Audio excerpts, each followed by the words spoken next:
Osbourne, who died on July 22, was diagnosed with Parkinson's disease in 2003. Though Ozzy Osbourne continued to work, his health was in a fragile state for years before his death.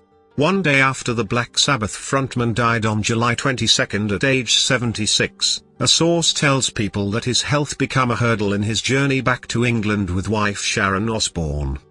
Sharon had wanted to move back to England for years, especially as she got older. England was always home for them, but it became more than that, the source says. It was about creating peace and the best life possible together in their final chapter. The path back to England wasn't easy. His health has been fragile for years. The source adds that they moved to Buckinghamshire in 2023, it was a gift, because they got a year and a half together, at home. Indeed, Ozzy's final days were spent in England, surrounded by family, music and in the place he called home. He was in peace, the source told People. Prior to his death, Osbourne was vocal about his health journey, particularly with Parkinson's disease, over the years. In 2019, Osbourne fell on his face and aggravated damage to his neck and back from an ATV accident 16 years before. He later underwent surgery, and the injury ultimately led to 2 more procedures. Osbourne opened up about living with Parkinson's disease for the first time in a conversation with Robin Roberts on Good Morning America in January 2020. At the time, he said that he was diagnosed in 2003, but it wasn't a death sentence. "This last year has been hell for me.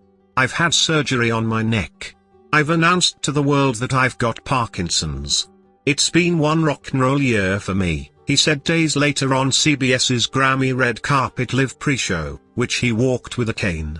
"I'm having physical therapy every day, 5 days a week. I'm trying, doing the best I can. Neck surgery's not easy." In September 2022, Osbourne told People that his health setbacks had been a nightmare.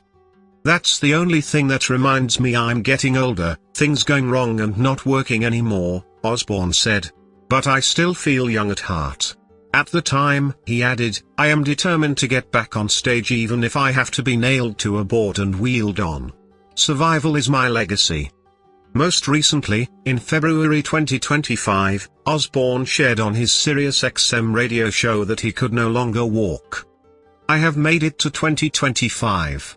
I can't walk, but you know what I was thinking over the holidays? For all my complaining, I'm still alive," he said at the time. "I may be moaning that I can't walk, but I look down the road and there's people that didn't do half as much as me and didn't make it," he added. On July 5, Osbourne played what would be his final concert with Black Sabbath in England, performing atop a throne, 17 days before his death.